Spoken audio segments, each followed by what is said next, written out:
Hello student, हम Mendel के नियम पढ़ रहे हैं। मेंडल्स लॉ ऑफ इनहेरिटेंस, जिसमें हम मेंडल के प्रथम दो नियम पढ़ चुके हैं, प्रभाविता का नियम एवं पृथक्करण का नियम, यानी law of dominance and law of segregation.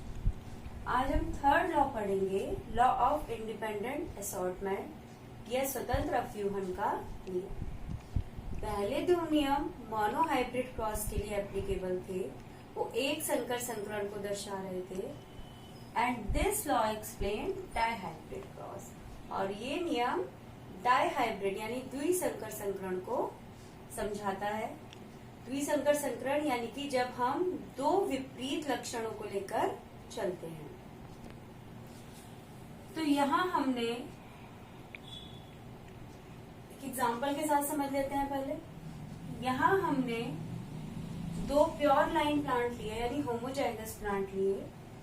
ये है round and yellow seeded plant, यानी कि ऐसा प्लांट जिसका जो सीड है वो राउंड है और येलो है।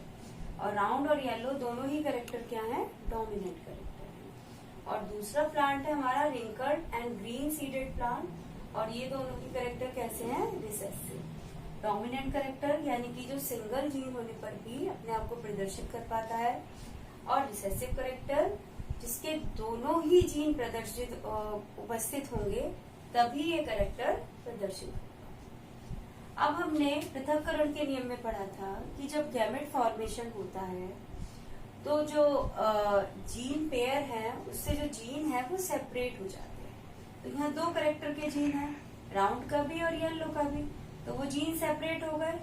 एक गैमेट के अंदर एक सिंगल आर आया और ये सिंगल वाई आया, ये दूसरा गैमेट। इसी तरीके से हमारे इधर हुआ कि ये एक जीन आया ग्रीन कलर के लिए और एक जीन आया हमारा रिंकल्ड के लिए।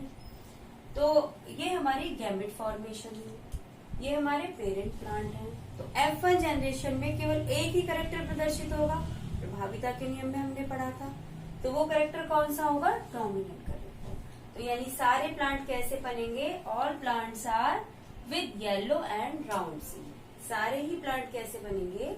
येलो और राउंड सीड वाले बनेंगे। तो इसको हम इस पुनेट स्क्वायर की मदद से समझ सकते हैं कि ये हमारे डोमिनेंट गैमेट हैं और ये हमारे रिसेसिव गैमेट हैं, और इनके मिलने से जो F1 जनरेशन में प्लांट बने वो सारे बने capital R small R capital Y small Y, यानी कि जो लक्षण प्रदर्शित हो रहा है वो कैपिटल वाला ही हो रहा है, यानी राउंड एंड येलो। अब ये जो दोनों कैरेक्टर हैं राउंड और येलो, ये अलग अलग इनकी वंशागति होती है, इनहेरिट होते हैं, और दोनों ही एक दूसरे की वंशागति को प्रभावित नहीं करते हैं।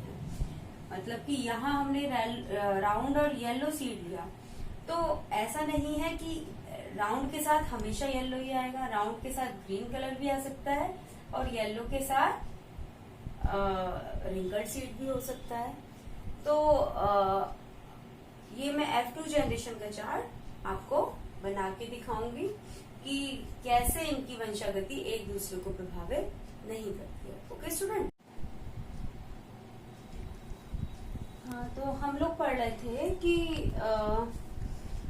जो इंडिपेंडेंट असॉर्टमेंट है उसके अंदर F1 जनरेशन के अंदर जो सारे ही प्लांट बनते हैं वो कैसे बनते हैं? राउंड एंड येलो बनते हैं। उनके अंदर जो जीन है वो राउंड सीड के लिए भी है और रिंकल्ड सीड के लिए भी है, येलो कलर के लिए भी है और ग्रीन कलर के लिए भी है। लेकिन round and yellow dominant character है, तो केवल वही अपीयर होगा F1 जनरेशन के। अब गैमेट फॉर्मेशन के अंदर ये जो जीन है, ये जो पेयर है, ये एक दूसरे से सेपरेट हो जाएंगे, और जो गैमेट बनेंगे वो 4 टाइप्स के बनेंगे। एक वो जिसके अंदर दोनों डोमिनेंट कैरेक्टर हैं, एक वो जिसके अंदर एक डोमिनेंट और एक रिसेसिव कैरेक्टर है, सेम एज हियर, और यहाँ दोनों ही रिसेसिव कैरेक्टर हैं। तो ये हमारे 4 प्रकार के गैमेट बने। और अब हम देखेंगे कि जब इन प्लांट्स के बीच में, F1 प्लांट के बीच में सेल्फ पॉलिनेशन कराया जाता है, तो F2 जनरेशन में हमें किस प्रकार के कॉम्बिनेशन देखने के लिए मिलते हैं।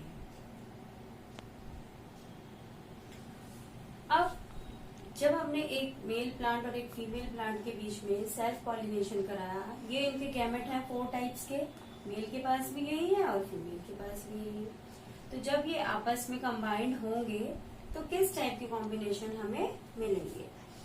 तो F2 जनरेशन में जो हमें प्लांट मिलते हैं, 9 प्लांट हमें मिलते हैं येलो एंड राउंड सीड वाले, 3 प्लांट्स मिलते हैं हमें राउंड एंड ग्रीन सीड वाले, 3 प्लांट्स मिलते हैं हमें रिंकल्ड एंड येलो सीड वाले, और 1 प्लांट मिलता है हमें रिंकल्ड एंड ग्रीन सीड वाला। जबकि जो हमारे FL जनरेशन के प्लांट थे वो कैसे थे?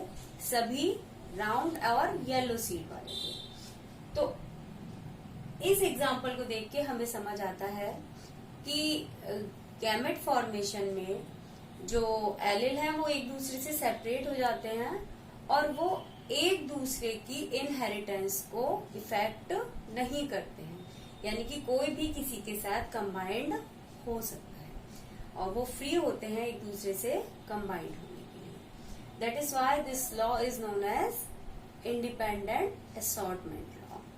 Okay student, thank you and have a nice day.